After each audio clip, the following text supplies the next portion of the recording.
아침에 일어나 첫 발을 내딛는 순간 발 뒤꿈치에 찌릿한 통증이 느껴진 적 있으신가요? 어쩌면 많은 분들이 이러한 경험을 한두 번쯤은 해보셨을 겁니다. 처음에는 그저 하룻밤 사이 발이 좀 뭉쳤거나 잠시 불편한 느낌이겠거니 하고 대수롭지 않게 넘기기 쉽습니다. 하지만 그 잠깐 스쳤다가 사라질 줄 알았던 통증이 며칠이 지나도 그대로이거나 오히려 점차 심해진다면 우리는 어떻게 해야 할까요? 대다수의 사람들은 무릎이 아프면 당연히 무릎 관절에 문제가 있다고 생각하고 허리가 아프면 허리 디스크나 근육통을 의심합니다. 우리 몸의 특정 부위에 통증이 발생하면 보통 그 통증이 느껴지는 부위 자체를 원인으로 지목하곤 합니다. 하지만 그 통증의 시작점, 즉 근본적인 원인이 우리 몸의 가장 아래에 위치한 발일 수도 있다는 사실, 여러분은 과연 알고 계셨나요? 발은 우리 몸에 숨겨진 보석과도 같으며 때로는 전신 건강에 가장 중요한 열쇠를 쥐고 있습니다. 발은 우리 몸의 가장 아래에, 어쩌면 가장 눈에 띄지 않는 곳에 위치해 있지만 실질적으로는 우리 몸의 모든 움직임과 안정성을 책임지는 가장 중요한 역할을 하는 구조물이라고 할 수 있습니다. 발의 복잡성과 정교함은 상상 이상입니다.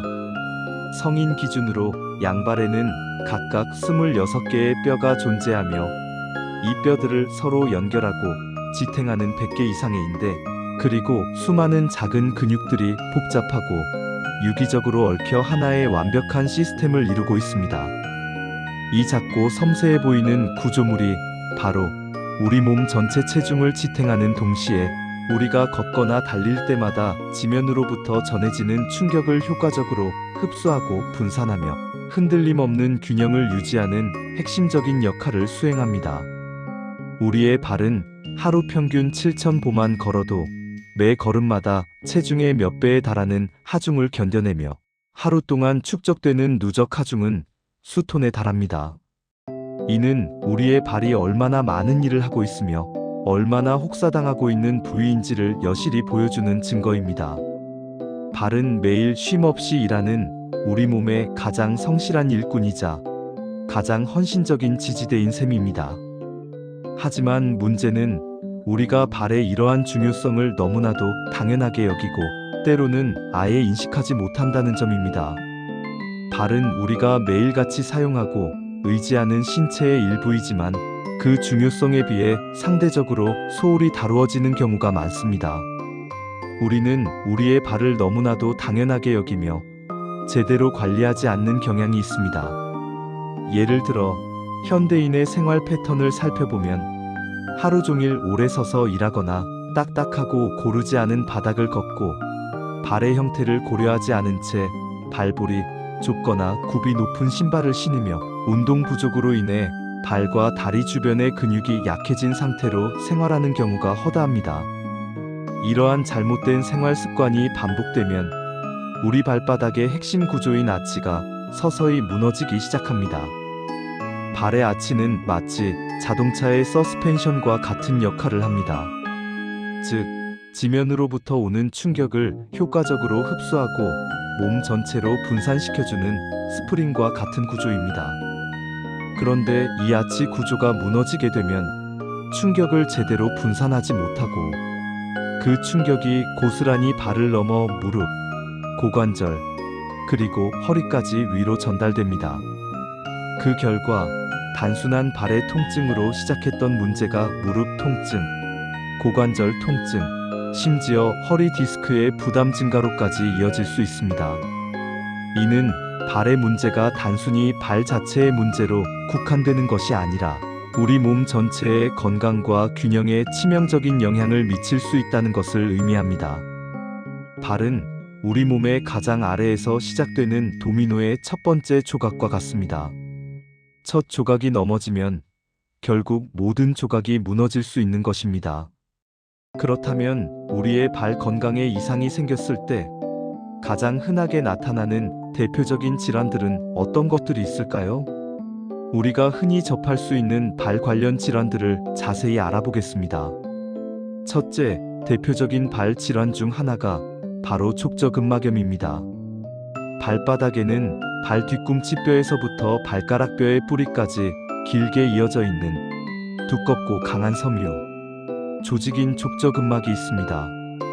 이 족저근막은 발의 아치를 유지하고 충격을 흡수하는 데 매우 중요한 역할을 합니다. 하지만 이 족저근막이 과도한 사용이나 반복적인 미세 손상을 입거나 지속적인 스트레스를 받게 되면 염증이 생기게 됩니다. 족저근막염의 가장 특징적인 증상은 아침에 잠자리에서 일어나 첫발을 내디딜 때 발 뒤꿈치, 특히 안쪽 부위에 심하고 찌릿한 통증이 느껴진다는 것입니다. 밤새 수축되어 있던 족저근막이 갑자기 늘어나면서 발생하는 현상이며 몇 발자국 걷다 보면 통증이 다소 완화되는 경향을 보이기도 합니다. 하지만 활동량이 많아지거나 오래 서 있으면 통증이 다시 심해지는 양상을 보입니다. 이 통증은 마치 날카로운 송곳으로 찌르는 듯한 느낌을 주며 심한 경우 일상생활에 큰 불편함을 초래합니다. 둘째, 평발은 발바닥의 안쪽 아치 내측 종아치가 정상보다 낮아지거나 심한 경우 아치가 거의 사라져 발바닥 전체가 지면에 닿는 상태를 말합니다. 평발은 유전적인 요인으로 인해 선천적으로 발생하는 경우도 있지만 후천적으로 발과 다리 주변의 근육과 인대가 약해지거나 손상되면서 발생하는 경우가 훨씬 많습니다. 평발이 되면 발바닥에 가해지는 체중이 특정 부위에 집중되지 않고 전체적으로 분산되면서 발의 충격 흡수 능력이 현저히 떨어지게 됩니다. 이는 발의 피로도를 증가시키고 발바닥 통증을 유발할 수 있습니다. 장기간 평발을 방치하면 발목 관절이 안쪽으로 과도하게 꺾이면서 발목의 불안정성이 증가하고 무릎 관절의 정렬이 틀어지게 됩니다. 이는 결국 무릎 통증과 퇴행성 관절염의 원인이 될 수 있습니다. 또한 골반의 비대칭을 유발하고 척추에도 불균형한 압력을 가하여 허리 부담을 가중시키며 심한 경우 척추 측만증이나 골반 틀어짐과 같은 전신적인 체형 불균형으로 이어지기도 합니다. 평발은 단순히 발 모양의 문제가 아니라 전신 체형의 불균형을 야기하는 중요한 원인이 될 수 있습니다. 셋째, 무지외 반증 역시 발가락 변형으로 인해 보행 균형을 무너뜨리는 대표적인 질환입니다. 무지외 반증은 엄지발가락이 바깥쪽, 즉 새끼발가락 쪽으로 심하게 휘어지면서 엄지발가락 뿌리 부분의 관절중 족지관절이 안쪽으로 돌출되는 변형을 말합니다. 이 돌출된 부위는 신발과의 마찰로 인해 통증과 염증을 유발하며 심하면 굳은 살이나 물집이 생기기도 합니다. 이 질환은 하이힐이나 발볼이 좁고 앞코가 뾰족한 신발을 자주 신는 여성들에게서 흔히 나타나지만 유전적인 요인이나 발의 구조적 문제도 무시할 수 없는 원인입니다. 무지외 반증이 진행되면 엄지발가락의 기능이 저하되고 발가락 전체의 정렬이 틀어지면서 보행 시 체중 분산이 제대로 이루어지지 않습니다. 이로 인해 보행 패턴이 변화하고 엄지발가락이 해야 할 역할을 다른 발가락이나 발의 다른 부위가 대신하면서 발바닥 앞쪽의 통증 중족 골통이나 새끼발가락 쪽의 변형 소건막류 등을 유발할 수 있습니다. 또한 보행의 불안정성은 무릎, 고관절, 허리 등 상위 관절에도 부정적인 영향을 미쳐 통증과 기능 저하를 초래하게 됩니다. 무지외 반증은 단순히 미용상의 문제가 아니라 발의 기능과 전신 건강에 영향을 미치는 중요한 질환입니다. 하지만 다행히도 이러한 발 질환들은 우리의 일상생활 속에서 작은 실천만으로도 충분히 예방하고 초기 단계에서는 증상을 완화하며 관리할 수 있습니다. 가장 기본적이고도 핵심적인 예방법은 바로 꾸준한 스트레칭입니다. 발과 종아리 근육을 유연하게 유지하는 것이 발 건강을 지키는 데 있어 매우 중요합니다. 아침에 잠자리에서 일어나기 전 침대에 앉은 자세에서 수건이나 밴드를 발가락에 걸고 발목을 몸쪽으로 천천히 당겨 10초간 유지합니다. 이 동작을 한 발당 5회씩 반복하면 밤새 수축되어 있던 족저근막과 아킬레스건의 긴장을 효과적으로 완화시킬 수 있습니다. 이는 족저근막염의 대표적인 증상인 아침, 첫발 통증을 줄이는 데 큰 도움이 됩니다. 또한 종아리 근육 스트레칭도 발 건강에 매우 중요합니다. 벽을 짚고 한쪽 다리를 뒤로 길게 빼고 뒤꿈치를 바닥에 붙인 채 종아리 근육이 충분히 늘어나도록 스트레칭을 해주면 발바닥에 가해지는 부담이 줄어들어 족저근막염 예방에 큰 도움이 됩니다. 계단의 끝이나 낮은 턱에 발의 앞부분만 딛고 뒤꿈치를 아래로 천천히 내리는 동작도 종아리 근육과 아킬레스건을 효과적으로 늘려주는 좋은 스트레칭 방법입니다. 이러한 스트레칭은 발의 유연성을 높이고 혈액순환을 촉진하여 발 건강을 증진시킵니다. 또 하나 중요한 것은 바로 발 근육 강화입니다. 발에는 우리 몸의 균형을 잡고 지면으로부터 오는 충격을 효과적으로 흡수하며 발의 아치를 지탱하는 데 중요한 역할을 하는 수많은 작고 섬세한 근육들이 있습니다. 이 근육들을 꾸준히 강화하는 것은 무너진 아치를 회복하고 발의 기능을 향상시키는 데 필수적입니다. 집 안에서 맨발로 안전하게 걷는 습관을 들이는 것은 발의 감각을 깨우고 작은 근육들을 활성화시키는 데 도움이 됩니다.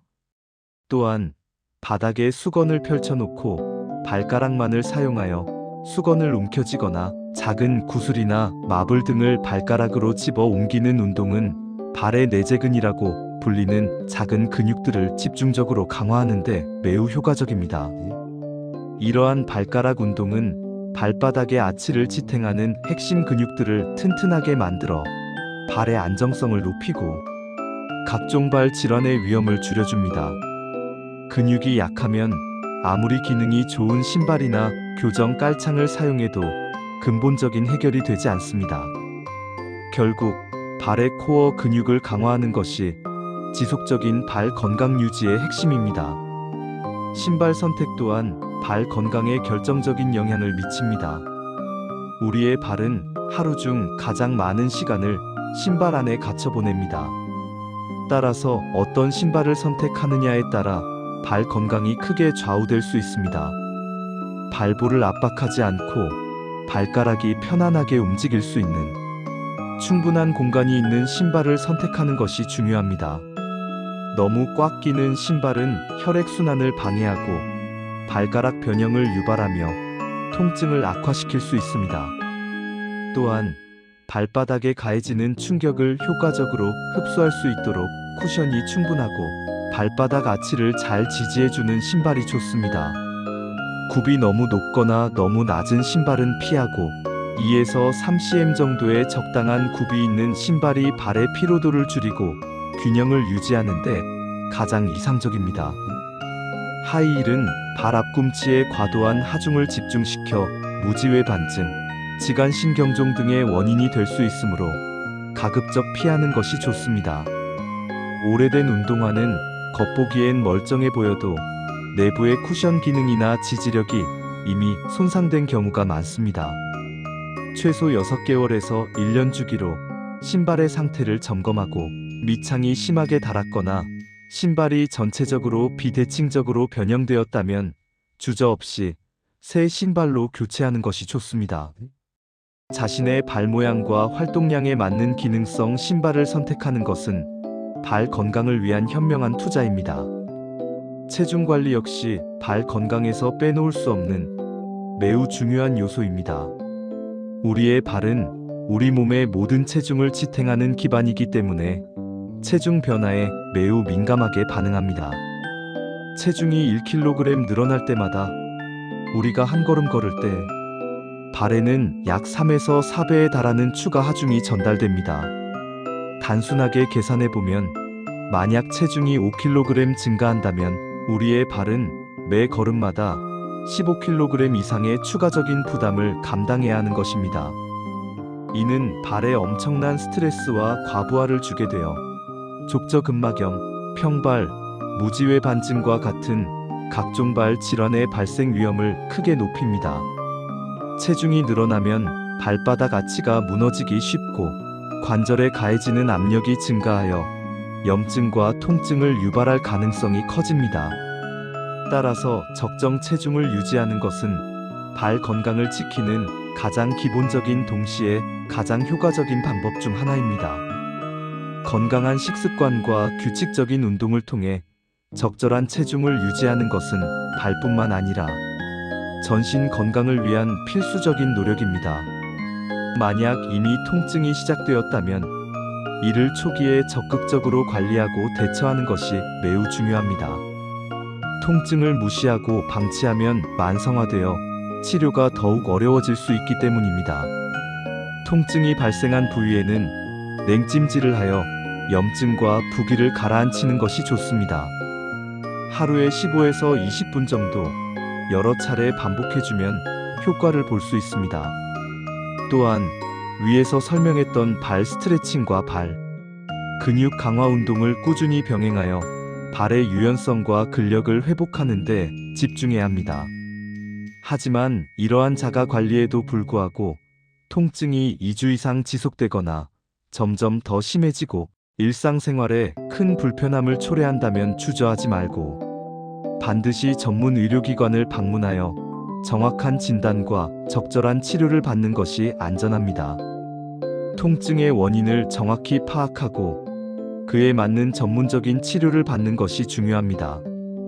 체외 충격파 치료는 만성 족저근막염 등 인대나 힘줄의 병변에 효과적이며 맞춤 교정, 깔창 일회용 인솔이나 보조기 착용은 발의 아치 기능을 보강하고 체중 분산을 도와 통증을 완화하고 변형을 교정하는 데 큰 도움이 될 수 있습니다. 전문의와 상담하여 자신의 발 상태와 통증의 정도에 맞는 최적의 치료 계획을 수립하는 것이 중요합니다. 발은 우리 몸 전체의 기초 공사와도 같습니다.